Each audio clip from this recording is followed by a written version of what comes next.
109। আমি রাম, আমি জন, আমি রহিম, আমি বড়া, আমি চালাক, আমি বোকা, আমি সাধু, আমি ডাকাত, আমি জ্ঞানী, আমি অধম। আর যদি আমি বাইরে আমি, তখন আমি বাকি সব। আমি যদি বাইরে আনি, বাকি আমি সব রাম, রহিম, জন, বড়ুয়া, চালাক, বোকা, সাধু, ডাকাত, জ্ঞানী, অধম।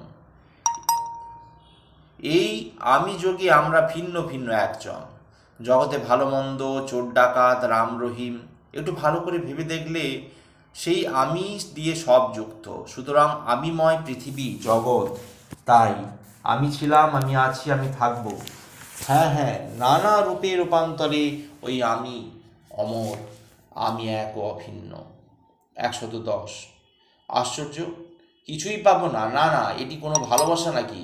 বরং যা পাওয়ার নয় অন্য কারুর থেকে একমাত্র পারো তুমি দিতে, এ বিশ্বাসের নামই ভালোবাসা। 111।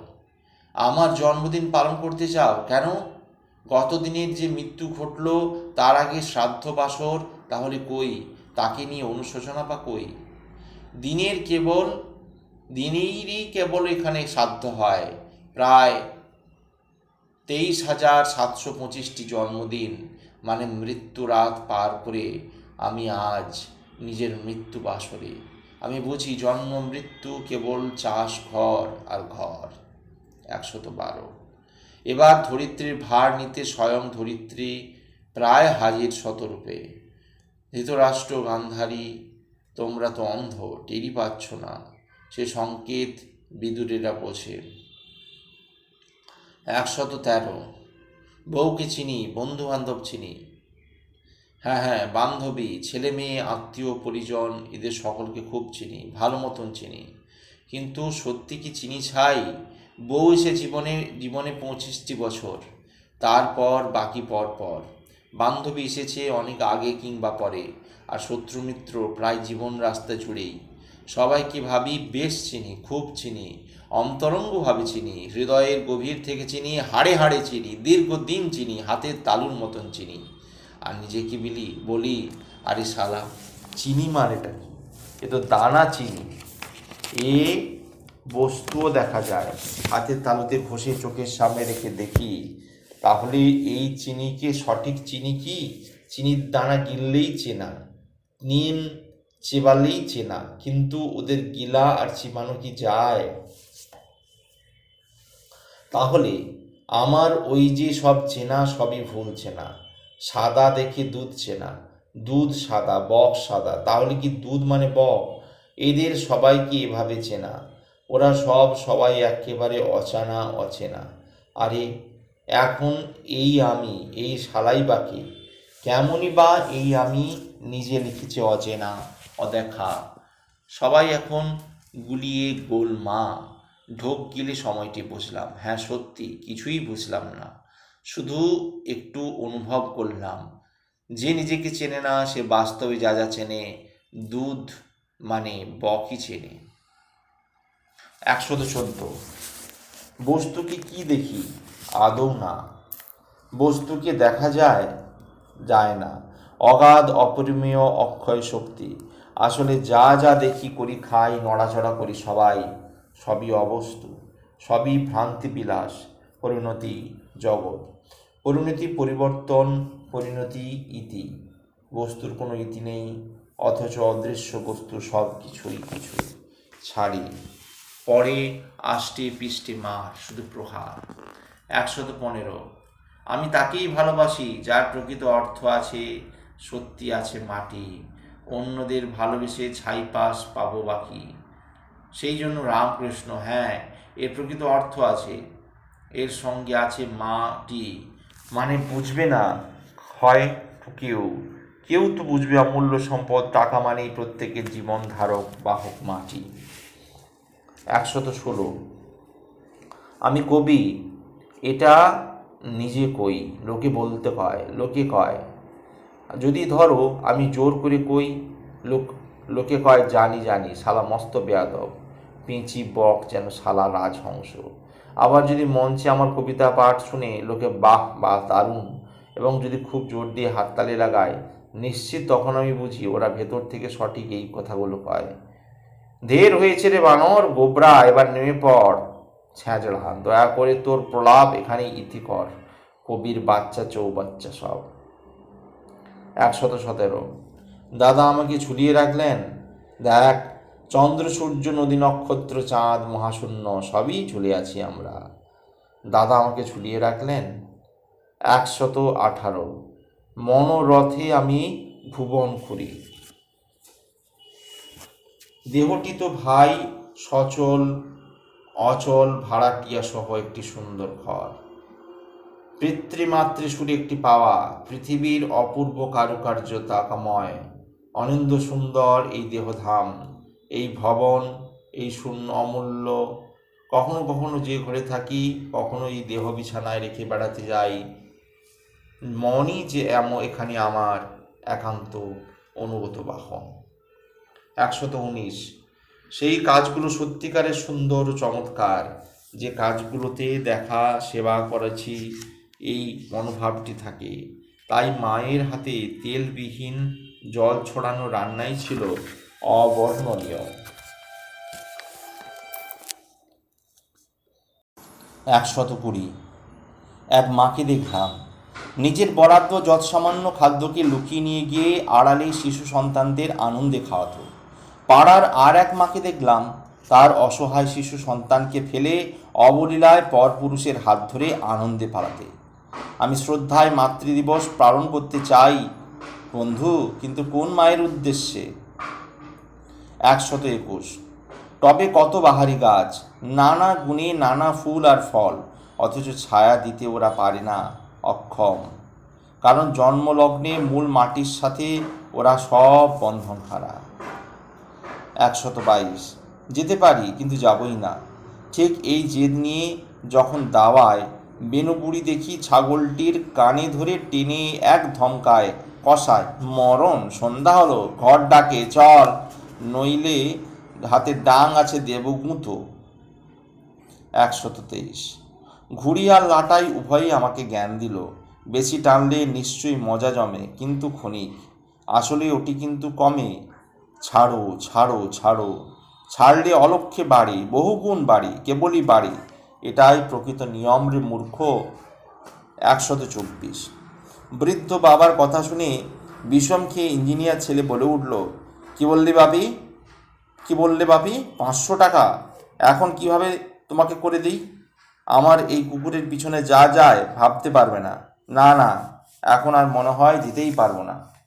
তাহলে থাক, তবে তোর আত্মজ কুকুরকে বেঈমান আর অকৃতজ্ঞ না হওয়ার শিক্ষাটা দিস কিন্তু। চলি। 125। কামিনী কাঞ্চন, অর্থ, অট্টালিকার লোভ সাধারণ ও সাধারণের, এর চেয়ে ঢের ঢের ভয়ঙ্কর লোভ, লোকের পাশ থেকে মান্যি চাওয়া।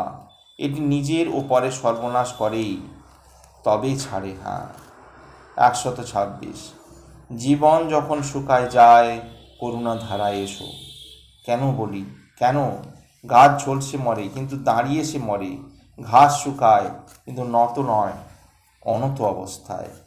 মানুষের জীবন সম্পূর্ণ মর্যাদা, পবিত্র সুন্দর আত্মা করেন বিরাজ। 127। লোকেদের পাশে এলে তাদের কথায় তাদের চিন্তায় হঠাৎ কোথাও নিজেকে শক্তি অসুস্থ রোগী বলে মনে হয়, কিন্তু মানুষের পাশে গেলে তাদের কথাতেই হৃদয় ভার থাকে না, জ্বালা সব উপে জীবনে ক্ষণ মধুর আনন্দ বাতাস বয়।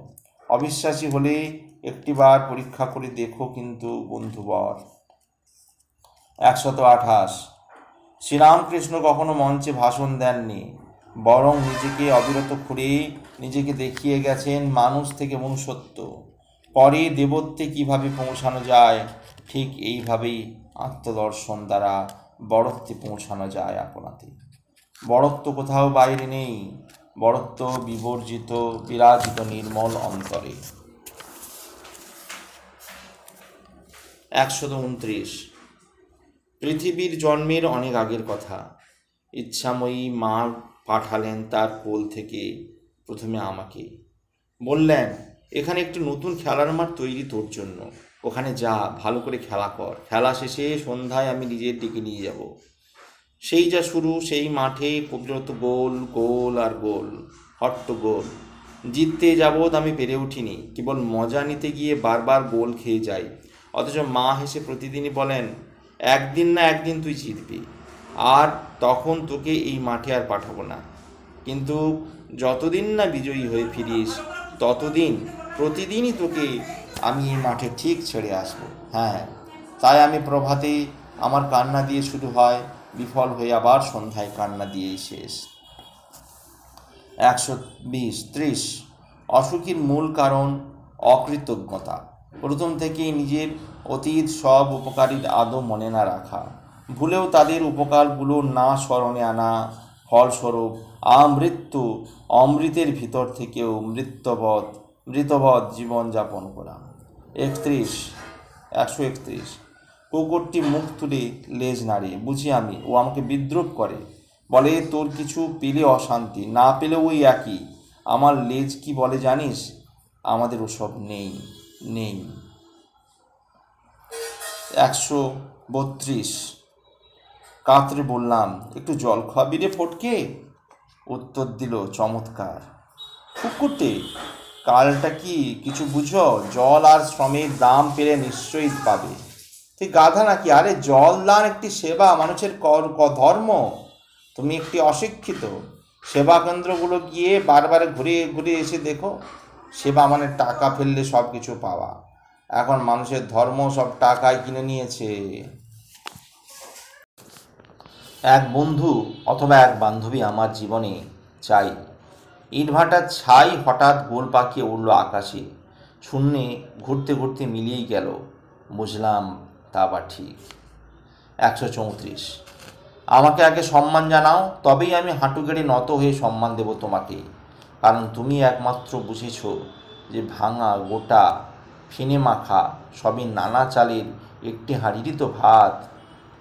135 কর্মফল শূন্য নয়, বরং লাভ করি জীবন থাকতে অথবা পরে।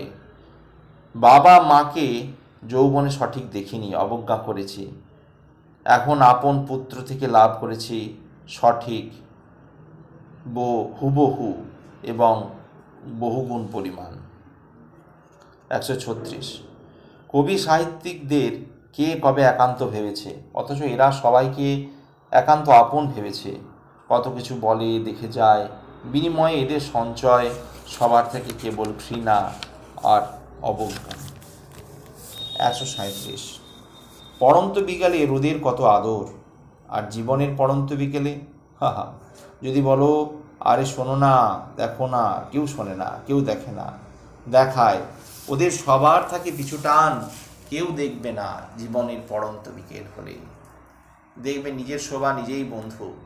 138 পয়লা জানুয়ারি ভাই গাছ লাগিয়েছি, কারণ গাছ ছাড়া শ্রীরামের বনবাস, কৃষ্ণের রাখাল রাজ কিংবা শ্রীরামকৃষ্ণের কল্পতরু ওই প্রথম আর ওই শেষ। 139 দিনের শেষে দেখি কবি দেবু তুলসী পাতা চোখে চেপে শুয়ে আছে। বেনু পিসির মস্ত কবিতা, আর ও নন্দীগ্রাম থেকে এখানে পাশে এসে পড়ে শোনাবে না। কবিরা সহস্রে মাত্র 100 দল, সুখ দিয়ে হাওয়া হয় হাই তুলে সময়। 140 হরেক কালারফুল পাগল মাঝে কিছু বেল গন্ধরাজ ফুল বেদুল, আনন্দে হাসে ওরা সবাই, কবিতা লিখে গল্প লিখে বোঝে সেই শীত সার্কাস নেই, এখন সার্কাস তো বছর জুড়ে। 141 যেতে হবে, কিন্তু কবে এটুকুই জানি না। ঊর্ধ্ব সীমারেখা বড়জোর 100 বছর অথবা 100 হাত। আয়ু হাত ফসকে প্রতিদিনই পড়ছে। এইসব পাঠ কিন্তু পড়ি না, কারণ বইতে লেখা নেই কিনা মানুষের বোঝা উচিত জীবন হিসাব খাতা না। আম জাম বট বকুল অনেক কাণ্ড, নানান গুণাগুণ, লাভ ঝাঁপ ভেদ বজ্জাতি, জাত কত শ্রেণী বিন্যাস কত বিচার। বাকল উঠিয়ে দিলে কাঠ, শুধুমাত্র কাঠ, অলক্ষ্যে সেই সত্য, অভ্যন্তরে এক অদ্বৈতের আবাস। শুধু বাকলে ভেদাভেদ, বাকলই মিথ্যা দম্ভ বিচার। 143 আমাকে ফেলে মন চলে যায়, কোনো কিছুর পরোয়া করে না তো। এমনকি তোমার ঘরে ঢুকে নির্লজ্জ নির্দ্বিধায় কত বার্তা পাঠায়, সচল পোশাকে অপোশাকের দেখায় নানান ছবি, আরও আরও কত কি। দীর্ঘশ্বাস ছাড়ি, আপন দেহ দেখে হাসি, কারণ এ দেহে থাকাও যা, না থাকাও তাই, সবই এ দেহের ভিতর কেরামতি। 144। ফেসবুক বন্ধুর বান্ধব 5000, 8-10 বছরের অধিক কাল বাড়া কমা ঠিক শূন্যস্থান পূরণ, কিন্তু যোগাযোগ বড়জোর 100। তাহলে বাকি এরা সব কারা?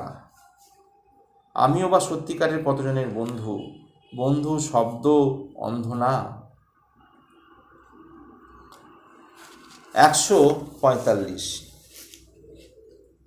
বই শিক্ষা দেয়, কিন্তু জ্ঞান আসে গুরু থেকে। তা পেতে চাই শ্রদ্ধা ভক্তি, এমন এক গুরু স্পর্শে ধন্যী সত্য আমি। বাড়ি তার কাকদ্বীপ, তিনি পরিশুদ্ধ এক মানুষ জানি, তিনি কবি ওয়াজেদ আলী। 146। আমি মাঝরাতে গুঞ্জন শুনি, কোথায় দিন সেটি খুঁজি। সত্যি কি রাত 12টা ঠিক কাঁটায় কাঁটায়? রাত 12টা বাজলে কি উঠে কোনো সূর্য? আসে কি সত্যি প্রতিটি দিনের প্রৌঢ়ত্বে নবীন উষা? ভারতীয়রা বলে সূর্য ওঠা ভোর, যায় দিন তারই একমাত্র ধৈর্য বা রাত্রি। দিন আর রাত্রি ওরা পরিপূরক স্বামী স্ত্রী।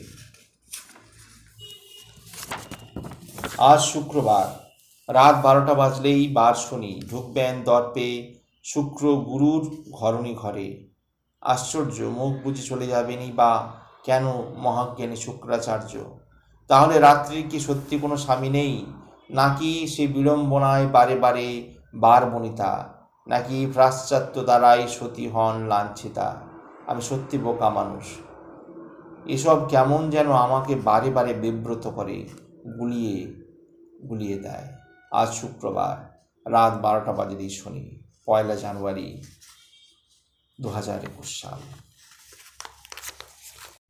আমাকে কে চেনে? বউ, ছেলে মেয়ে, বন্ধু? কেউ না। যারা প্রথম দেখেছে ওরা তো সবাই আমার জীবন আদালতে সম্পূর্ণ অনুপস্থিত। কে সাক্ষ্য দেবে আমাকে সঠিক চেনে? বলবে কেউ? নিজে অসম্ভব। নিজেকে চিনি না, সবাইকে দেখা যায়, চেনা কখনোই যায় না।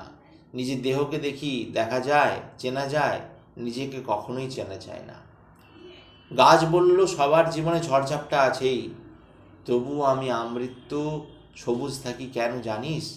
কারণ নিজে খাই নি নামমাত্র, আজীবন দিয়ে যাই। দেহটি দিল কারা? আদৌ এসব ভাবলাম না। এরপর এ দেহ বাড়ালো কারা? সেখানেও অন্ধ। ঝুলিয়ে দিয়েছি ভাবনার ঘরে বিশাল তালা। আপন পেশার পোশাকে চাপা থেকে গেল ওরা। দায়িত্ব পালক সবকটা প্রত্যাশী প্রাপক, দেখালো শুধু অমানুষ পোশাকি তারা। এখন থুতু ফেলি আর বলি, মর্জিনা ঝেঁটিয়ে বিদায় দাও, ছি জঞ্জাল।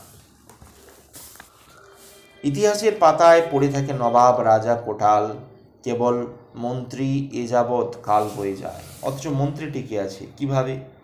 কোনো সে মজার কৌশলে, জানি না। 151। মানুষের অভিষেক ঘটেছে, আয়নায় শুধু নিজেকে দেখতে আদৌ নয়, বরং দিয়েছে তাকে গুরুদাত্ত সবার ভেতর দিয়ে নিজেকে চিনতে, মানুষ হিসাবে চিহ্নিত করতে। 152। মেদিনীপুরের মাটি তুলতুলে কিন্তু নরম না। এই মাটি জন্ম নিয়েছে সোজা মেরুদণ্ডী বীরেন্দ্রনাথ শাসমলকে। এই মাটি পুতুল গড়ে না, গড়ে বীরসিংহ বিদ্যাসাগর। এর কোনো থুলিকণা দাসত্ব বরখাস্ত করে না, বরদাস্ত করে না। অবলীলায় বীরাঙ্গনা বৃদ্ধা দিয়ে প্রাণ বুঝিয়ে গেলেন সঠিক মানুষের মতন বাঁচতে। আর প্রায় কিশোর বীর ক্ষুদিরাম বলে গেল ভীরুতা, কাপুরুষতা, যতই ক্ষুদ্র হও তথাপি দাসত্ব করো না। এমন মহান মাটিতে দাঁড়িয়ে প্রতিদিন নিজেকে প্রণাম করি, কারণ সজাগ করে দিই এই মাটির ধন্য আমি একজন, যেন কোনোদিন না ভুলি ওনাদের উত্তরসূরি আমি একজন। 153। সারাটি জীবন আমি ভাবতে ভাবতে জেরবার হয়ে গেলাম। ঠিক এখন ভাবছি, যার জীবন তিনি বা কই। এখন ভাত খেতে চাই, যা রৌদ্র তবুও পা তাতা বালির ওপর দিয়ে যায় ছুটে। হায় বেচারা পদোদ্বয়। হোটেলে ধোঁয়া ওঠা ভাত, মুখ নুয়ে ঝুঁকে দেখে হাত পক পক নড়াচড়া করে খেতে তৎপর। মুখের ভিতর ঠোঁট, জিভ, দাঁত এরাও লকপক। সবাই কত কসরত করে করলো দুর্দান্ত শ্রম, কিন্তু সবই পণ্ডশ্রম। ওই সার তেল সবটাই টেনে নিল খাদ্য রসদ, কিন্তু সেও কি খেলো নাকি সামাল দিতে পারলো? বেরিয়ে গেল বেশ কিছুক্ষণ পর। পা থেকে শরীরের সব অঙ্গ কর্মী তো বেশ বুঝলাম, দেখলাম, কেবল খাদ্য ছুঁলো এইটুকুই অনুভব বুঝলাম। খাদ্য বুঝি দলাপাকা এক মেয়ে হাউড়ি, ঠিক যেন ভেতরে ঠিকঠাক মেকআপ নিয়ে অভিনব সুন্দরী। বেরিয়ে গেল দেহ বাড়ি থেকে ল্যাটিন। বোকা মাথায় কিছুই ঢুকলো না। সত্যি এ দেহের ভিতর খাদ্য গেল বা কে, খেলো বা কে, কারা বা সঠিক পেল স্বাদ?